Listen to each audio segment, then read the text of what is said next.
Bon, Madame Bourgade, c'est cette fois ou jamais. Oui, Oui. absolument. Vous savez évidemment que je d'accord. parle de la candidature à la Maison Carrée de l'UNESCO. Vous y croyez vraiment ? J'y crois dans le sens où on a fait un gros travail avec les équipes. Le maire aussi, toujours très présent, parce que c'est important au niveau de l'État que le maire de Nîmes supporte cette candidature, la présente.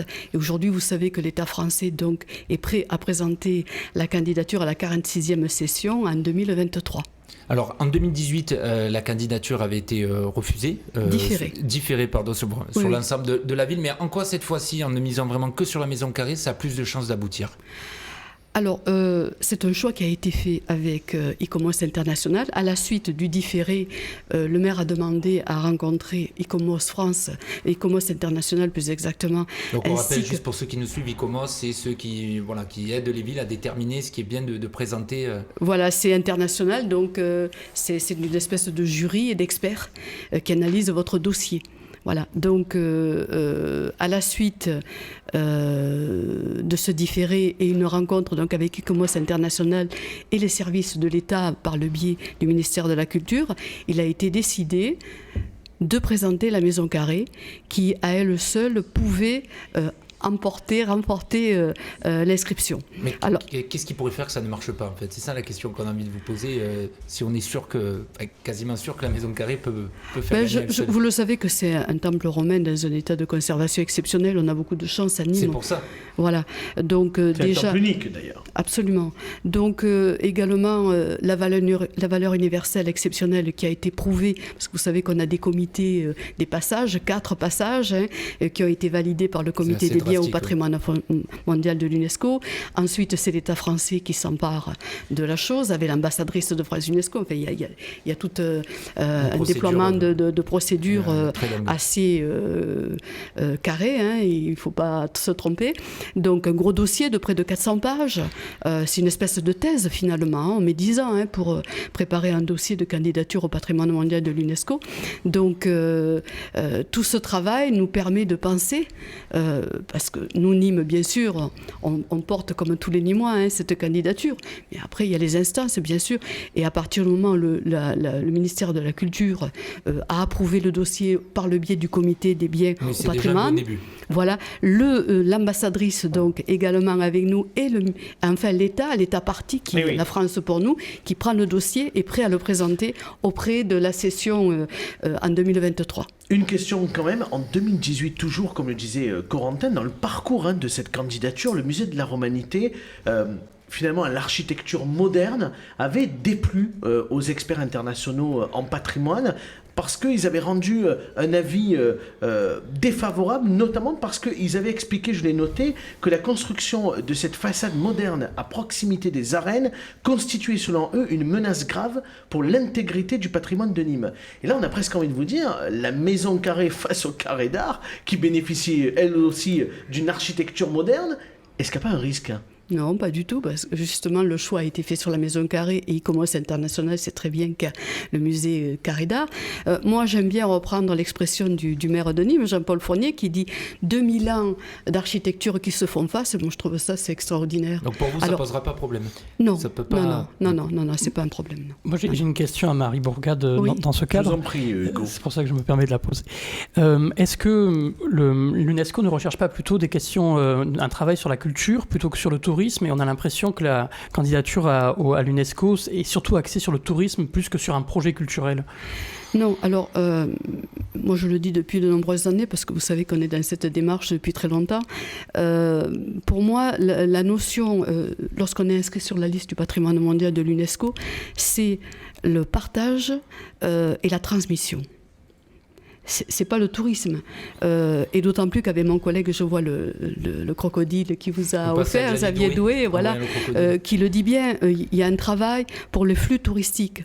C'est-à-dire, que ce soit le nouveau délégataire ou l'office de tourisme qui vend des passes ou des billets pour visiter les monuments, ça nous permet, avec un travail également avec le Pont du Gard, de pouvoir gérer ces flux.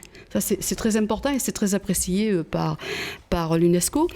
C'est dans le plan de gestion, c'est des choses qu'on a déjà préparées, mais la notion de partage et de transmission est essentielle.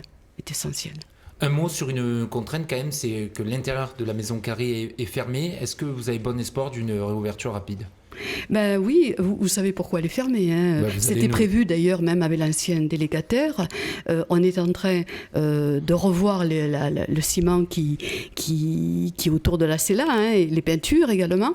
Et puis EDIS qui doit présenter aussi la médiation à travers des nouveaux outils numériques. Et donc tout ça, ça va être mis en place. Quand est-ce que ça va rouvrir pour le public ? On espère en tout cas, parce que vous savez, il faut lancer des appels d'offres pour les peintures, pour le traitement de la cella, donc ça prend pas mal de temps.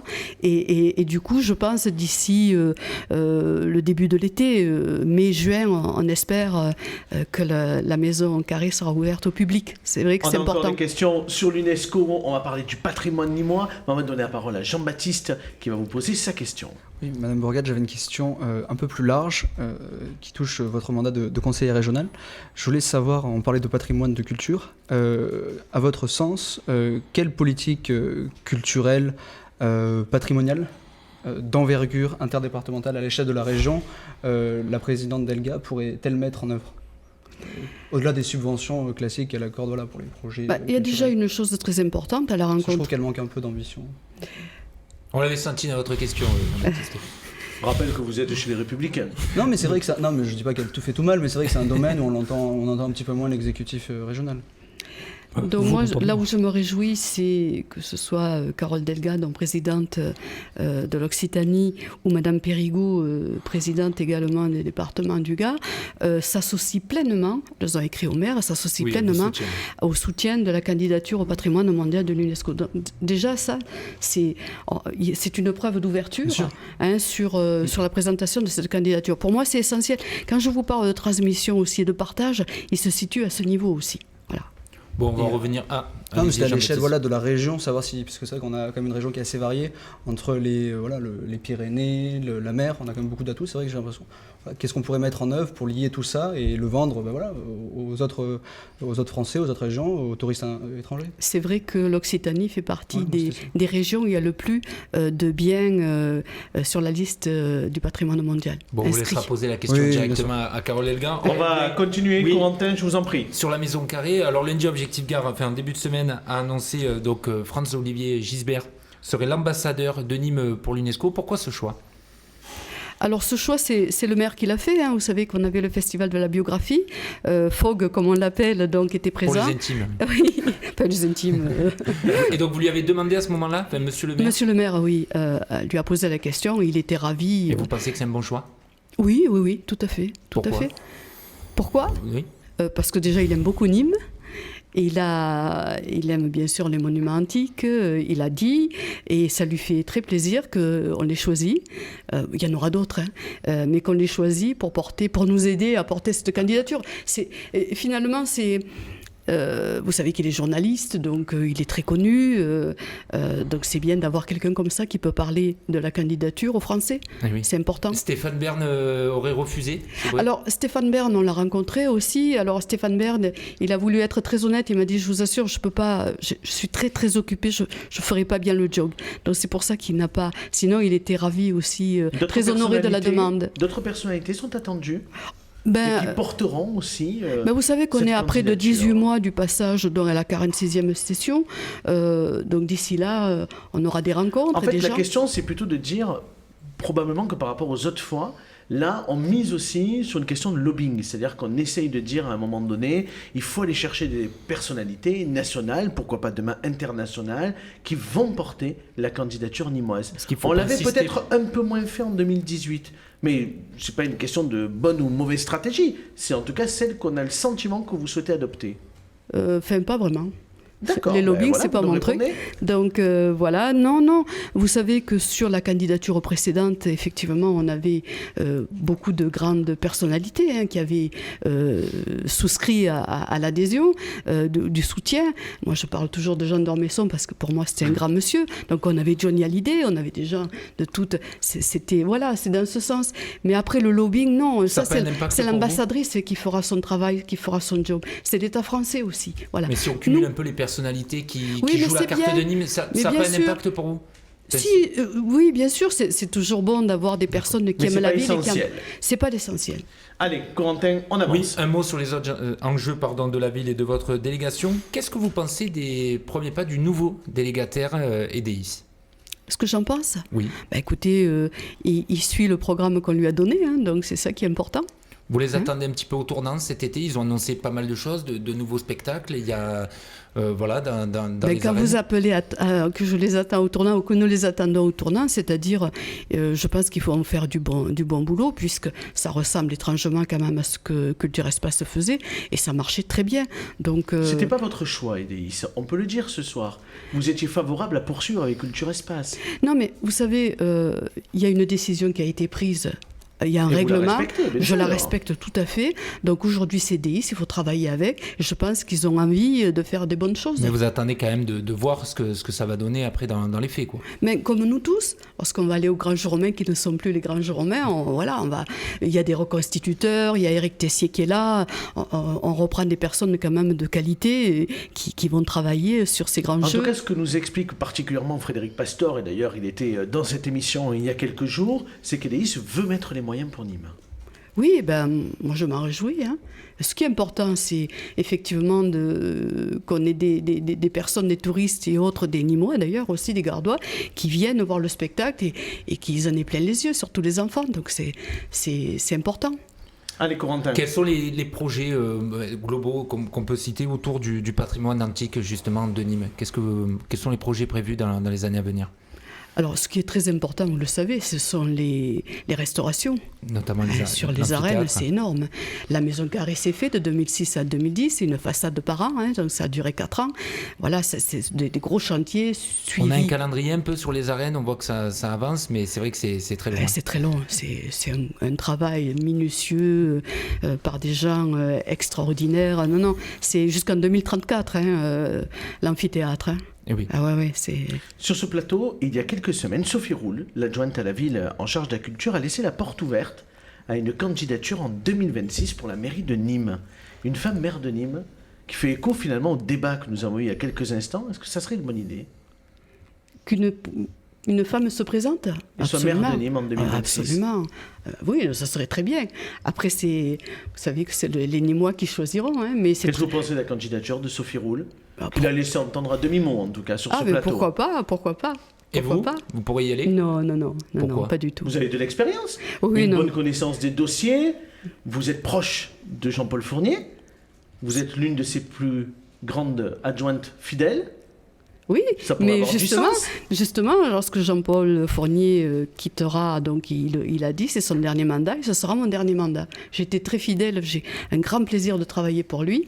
Il m'a communiqué cet amour de la ville et de son patrimoine. C'est comme ça que je l'ai connu. Vous arrêterez en 2026, Marie. C'est ce que vous nous annoncez ce soir ? Absolument. Pourquoi ? Non, parce que je crois que j'aurais fait le job. Maintenant, comme me disait Corentin, j'espère qu'en 2023, on sera inscrit sur la liste du patrimoine mondial. Et voilà, je serai... La boucle sera bouclée. Vous ne voyez pas continuer sans Jean-Paul Fournier, en fait ? Oui, c'est ça.